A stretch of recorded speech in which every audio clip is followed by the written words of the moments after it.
Yeah. You have to have that machine. We call it the machine. That machine has to be there on the back end before you can take on, new opportunities. And like going back to what I said a minute ago, like, we have those conversations with prospects all the time. Like, listen, John, like who if someone were to call your agency right now, would they hit a phone tree or would a human pick up the phone?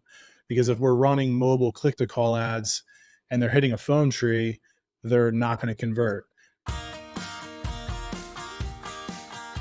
Welcome to Bullhorns and Bullseyes, the podcast where precision meets promotion. I'm Tom Nixon. And I'm Curtis Hayes. We're thrilled to have you join us as we discuss the ever-evolving world of sales and marketing. Every week, Curtis and I bring our own specific experiences and expertise, along with a special guest who has stories to tell and lessons learned to share. We're here to help you with strategies that hit the mark and amplify the marketing. Before we kick off today's episode, make sure to hit that subscribe button to stay in the loop. And if you find our discussions on target, leave us a review. Your feedback means a lot to us. Now get ready for insights, tips, and conversations that will up your marketing game. It's Bullhorns and Bullseyes with Curtis Hayes and Tom Nixon. Let's ride. And we are back with another episode of the Bullhorns and Bullseyes podcast. Curtis, it's good to see some familiar faces around here. We do have a familiar face today. Yeah, somebody I've known for a while. Yeah, it's somebody you introduced me to who is now a collaborator of ours, a co-conspirator of ours. And without further ado, I'm going to just welcome him onto the show. And that is none other than Chris Langille, founder of, well, Chris, introduce yourself since you're part of the team now. Yeah. So, by the way, good job on my last name. That was the best I've heard in a while. I had practice. Off air. I appreciate it. But no, Chris Langille, founder of Advisor Evolved. We are a digital marketing agency that specializes in insurance marketing. A lot of our clients, or majority of our clients, are independent insurance agencies. So like local, family-owned local agencies. We also do some work in the financial services space, as well as a few other sort of what you would call like white collar industries, accounting, mortgages, stuff like that. But a majority of our clients are in the insurance space. So Interesting. Curtis, you met Chris online somewhere? Is that what happened? Yeah, I met him on Facebook. So remember, we had a couple episodes back, Nick Swan with SEO testing. So there's a few people I met out of this Brian Dean SEO course. Brian Dean is kind of one of those, I'd say, top 10 SEO people in the world. And had courses. So we took a course together, and there was a Facebook group that went along with that course where you could interact with the other members. And so a few people we collaborated with, and Chris and I got to know each other and have kind of worked together to support each other, anything from SEO to Google Ads, and supporting each other's clients and different things that we're thinking about and doing. And again, we remember the Franco podcast we were on. We talked about kind of mentorship and, having colleagues and accountability partners. Chris is one of those people like, hey, what are you doing with analytics these days? Or how are you showing this data to clients? You got to have those people and do the networking. So Chris has been a great person to network with over the years. Cool. Well, we're going to get into a lot of that today. But before we do, I wanted to ask Chris more of an existential question about his business. So I am a strong advocate. I work with a lot of B2B companies, and I'm a strong advocate for when they can and where it's appropriate for companies or service professionals to niche down as much as they can without creating a market of, two people. And this is something that Seth Godin preaches as well. And by niching, I mean two ways. One is vertically. So you say you primarily work within the insurance industry, or that would be the horizontal. I guess that would be vertical. And then horizontally, you don't do everything for everyone. You're not an advertising agency, right? You're specifically doing some digital marketing for them. And so people sometimes are resistant to that. If I niche too far down, aren't I going to miss opportunities, right? It's like, anyone could be our client, that sort of mentality. And for insurance agencies, that might be true. But for others, like lawyers, accountants, architects, consultants, what is the value that you see? Obviously, you've chosen to do just that, and you will take some other clients. But what are the benefits of niching down for somebody who says, I'm afraid I'm going to miss out on opportunities that way? Yeah, it's a great question. There's a lot of benefits to it for both sides, really. Us as a service provider and also the end client. I think for us, the benefit is, it allows us to create a scalable, productized type of service, so we can very easily repeat what we're doing. Right, we have these blueprints in place for a number of different products and services, right? From website development, landing page designs and forms and integrations, API level integrations, and all the way down to the services, the type of campaigns that we run for clients. It allows us to create a scalable type of product and service, which for us and really for anybody that's in this occupation, that's always a good thing, right? Because you can't, it's very hard to scale your time in life unless you can, replicate yourself a couple times over. But it's beneficial to us in that way, where you're able to take on more work without like an equally large time investment, if that makes sense. Yeah.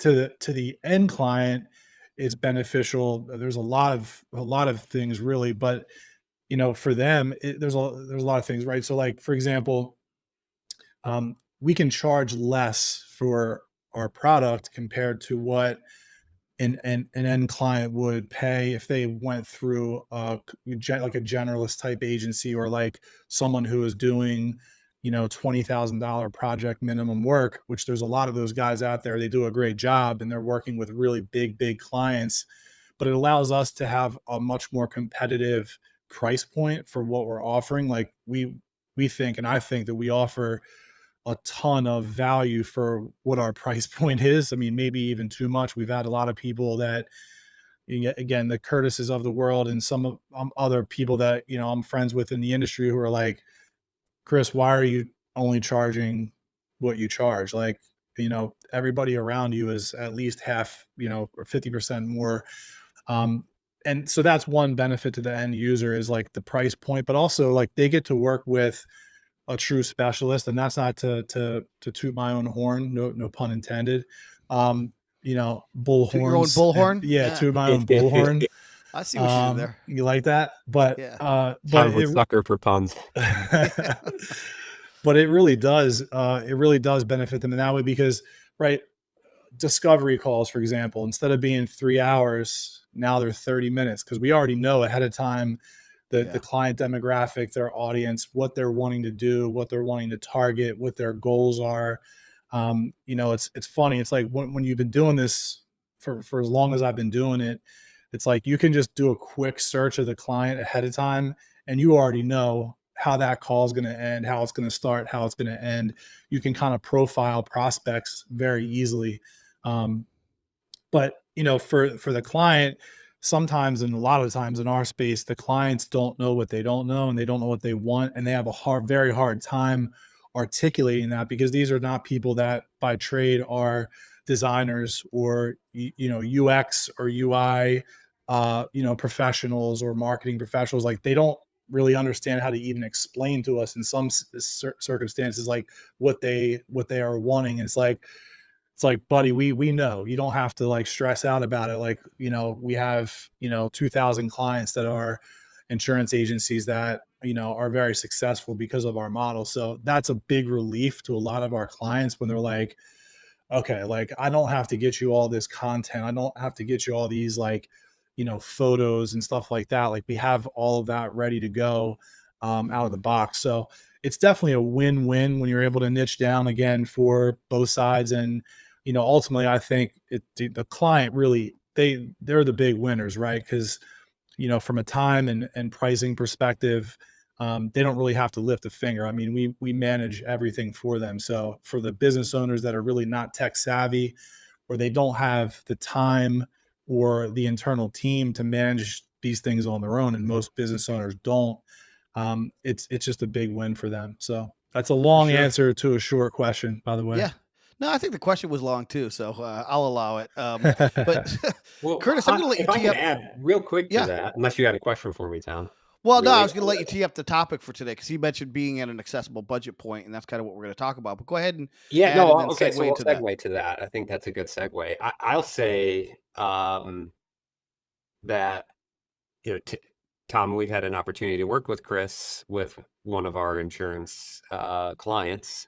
And I think the value, Chris, that you bring is the domain expertise in that industry, which can have any industry can have its own nuances, complexities, especially when it comes to the technologies that those people are using. And in insurance, there are some specifics where they're maybe not using a Salesforce or a HubSpot, just CRMs, for example, that exist across, multiple industries, right? Those tools can be kind of industry agnostic, where Yeah. insurance has some very specific tools that go along with them. And you have that domain knowledge that those, especially smaller independent agents, now have access to the historical information and experience that you have, which I would go to those people who tell you should be charging 50% more. That knowledge that you have is worth that 50% more, just in knowing that. And I've watched, you talk in meetings and sharing that information. There's, I think, value around that information, which, yeah, I think goes to this. When you are able to niche down in a specific industry, you now, in working in the industry, gain domain expertise in that industry that becomes extremely valuable. The Yeah, I think challenge. that's. Yeah. Oh, go ahead. Appreciate it. Oh no, yeah. So yeah, No, I was just going to say, yeah, that's a great point. And what we should have made is that it does, and Chris did make it because he doesn't do this, which is you're allowed to charge a premium for being that specialist, like a brain surgeon as opposed to a Oh, family doctor. But right. we are not talking about charging premiums today. So go ahead, no, we're Chris. not. Um, The challenge you said. right. So the challenge when you do niche down in some cases, and we just got a prospect here recently, Tom, where I had to turn the prospect down who was working in an industry that another client works in, but they're located in the same area that that client serves, and we had to turn the business down because they would be directly competing against each other. And where that really became an issue was in the advertising side of things. And I think that's what we want to talk today about is advertising. And so in that specific case, I don't know how you treat this, Chris. If you have two insurance agents that are in the exact same location, say metro location, Mm-hmm. it does become a little bit difficult because we kind of have some levers that we can pull in the platforms as far as what we set bids at, what we set Mm-hmm. budgets at, and those types of things. We're almost competing against ourselves if we're inside these platforms. I got ads for this client, ads for this client, who are showing to the same people. Is almost kind of I guess, an ethical question of which one do I make a higher bid? Right. Right. So, but oftentimes, and I know this happens in your industry, when we say independent insurance agents, these are smaller companies, right? So you've niched down and you're focusing in these aren't huge insurance groups with multiple locations, Right. or servicing maybe a whole entire state. They might have one office with 3 or 4 salespeople and couple customer support people, and maybe owned by one person Yep. or partnership or something like that. So they're coming to us oftentimes to help them, but they don't have an open-ended budget. They don't have a lot of money to spend in the platform. So I think just initially, how do you typically approach them, or maybe initially, like, what are some of those qualifying questions that I think would help maybe prepare somebody who's going to talk to you? Like, gosh, I only have $2,000-3,000 a month to spend at max. Is Mm-hmm. that going to work? Yeah. Yeah. No, it's a good question. I mean, what we normally start off with is we ask the client, what is your most profitable product? Or in this case, what is your most profitable line of business? Let's focus on that primarily if we can, depending on what the cost is. But we want to make sure that we are focused on the lower hanging fruit. So, like for example, within like say Google Ads campaign, let's focus on purchase intent keywords and not very broad keywords. Like let's focus on people that are lower in the funnel that they're already problem aware and they already realize they need a a solution. And in most cases for insurance, it's so price driven, right? So people get their renewal is 60% higher than it was 6 months ago or a year ago, and they don't understand why, and they're frustrated. Putting it nicely, they're frustrated, and they want to get their rate back in line, right? So um, in the insurance ecosystem, right, like we're focusing a lot on that because it is very price driven. That's at the end of the day, service matters, but price typically is that's where people feel pain, and that's when people react. But I think focusing on the most profitable lines of business so that we're allocating their budget to that and nothing else, and the lower hanging purchase intent type of keywords. And then obviously talking about other ad platforms, right? There's Facebook and Instagram, there's ad roll, there's now TikTok is becoming more and more of a player. You have Google Display.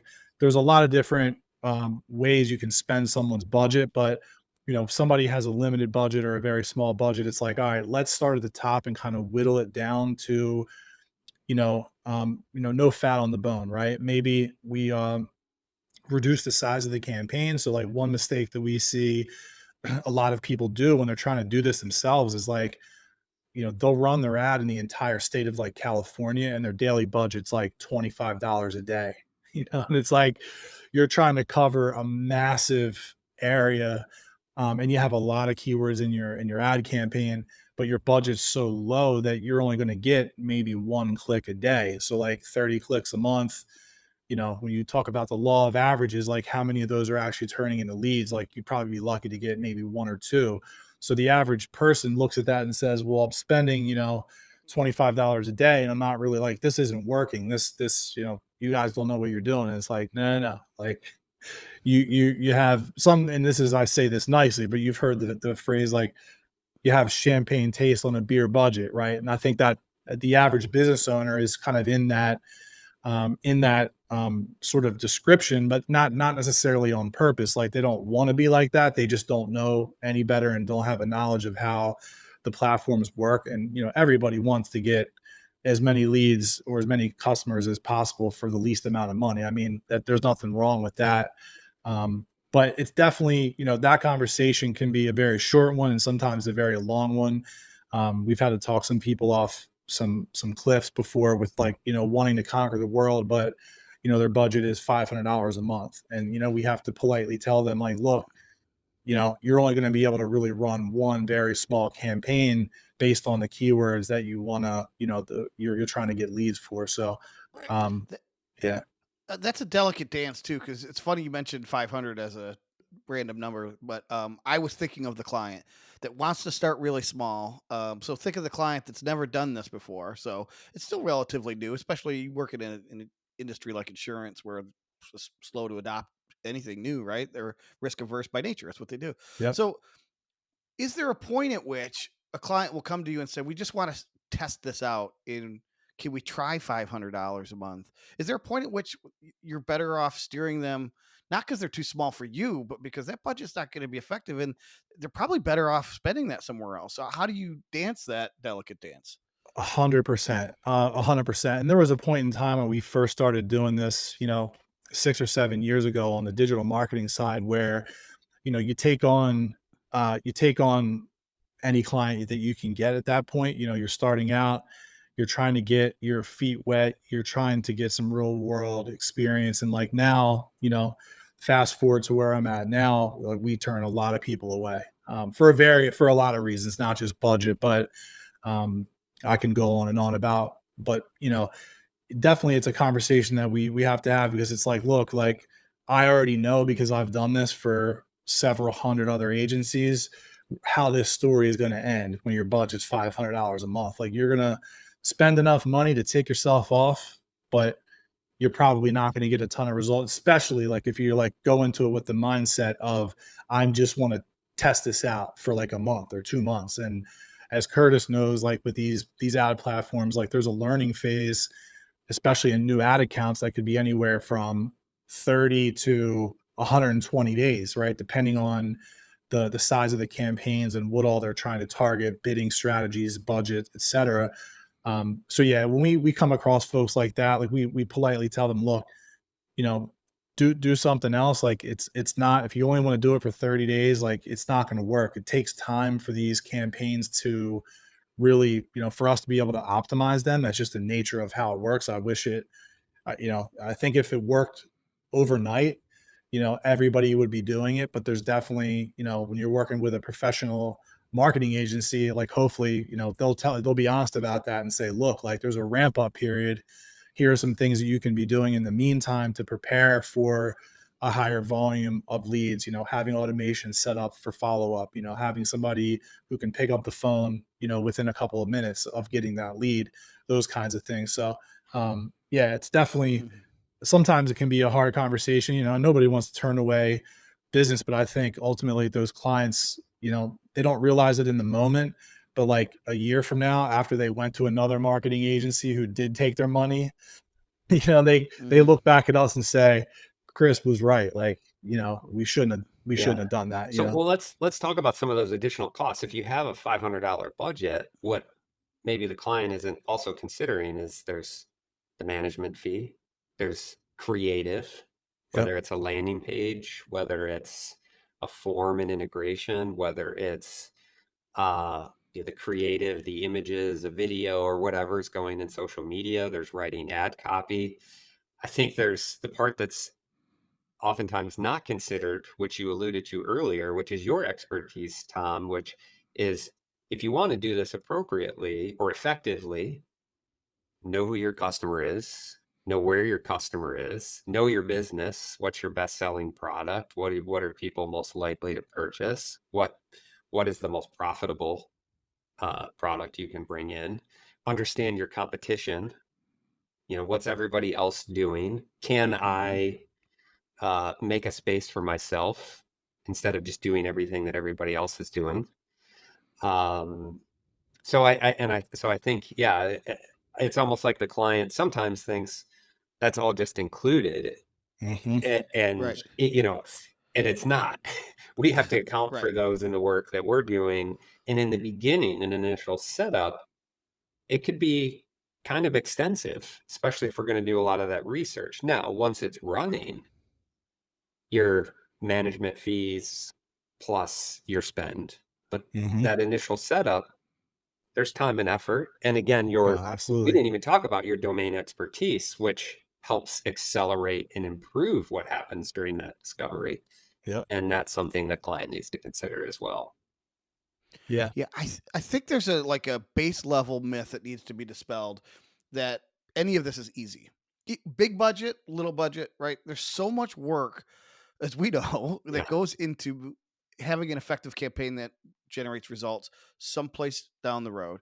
And you mentioned all the ramp up costs. Let's just call them costs. Ramp up investments in brand and creative and all of this stuff. Knowing your customer, because it is really easy to throw $500 into a machine and wait for something to happen.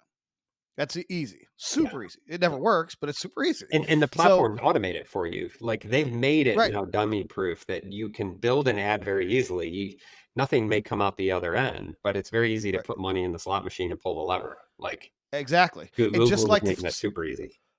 just like the slot machine will automatically roll the wheels for you, right? You don't have to turn them yourself, right? Everything Yeah. happens for you. You just sit there and watch, and then 7-7 lemon. I mean, you need to know. Here's my advice to the people who want to just test it: is you need to know that there's a lot of expertise that goes into this. And I watch you guys do it, and I just marvel at it. There's a lot of work that goes into it. So you mentioned optimizing campaigns. It's not just a matter of letting the algorithm do the learning for you and figure it out. It's like all this stuff goes into it. So how do you now? Maybe we go back to how do you have that conversation with the client that it's all right, we're to the point now where they're willing to advertise for $2,000 or $3,000 a month, which is a bare minimum. But we have to have the conversation about what's going to go into the cost of building the campaigns, managing the campaigns, uh, tracking leads, doing all everything that goes into it. How do you have that conversation, And Chris? this is where, Chris, you were alluding to, you have built a process for this in your Hmm. industries, your verticals, the insurance agencies, so that your costs can be lower Yep. because you can replicate it very easily. So yeah, talk about that. Yeah, no, it's been beneficial because we don't have to recreate the wheel with each and every client, right? Like we don't have to do we don't have to start the research phase from ground zero, right? We've already done a lot of it. We have, a long list of like negative keywords that we know are going to be put into each and every campaign. Um, and so we don't have to do a lot of that front end legwork, like maybe a generalist agency would if they were taking on like a new vertical. So that definitely that allows us to charge a lower maintenance fee. I mean, significantly lower than what a lot of marketing agencies charge.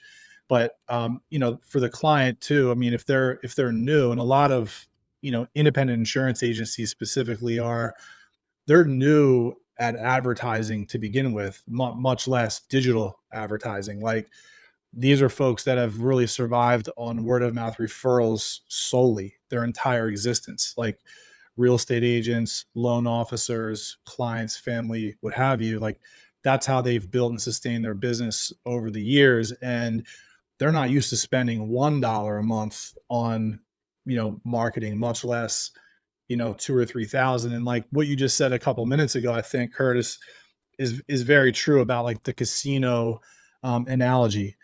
you know, I have a neighbor, a good friend of mine.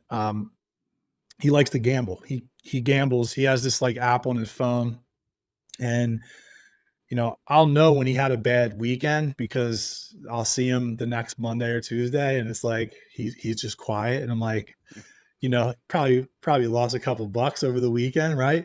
But there's that mentality of someone who places bets that I think is very important, which is if you're constantly afraid to lose, you're never going to win. And I think that's really sort of an abundance mentality that a lot of small business owners don't have. They're afraid to lose $1,000 a month, but the upside to that is, well, yeah, let's say you spent $3,000, but your lifetime customer value for just one new customer might be $4,500. And if you're getting referrals from that client, if you have a good back end process in your business where you can multiply the commission per customer, your lifetime value per customer is now even higher. So like the $3,000, you broke even on that with one new customer, and you're also in insurance, they get paid renewal commissions every year. So it's not like an e-commerce, where you're selling like a bag of whey protein for $60 and it costs you $35 in ad spend to make that sale.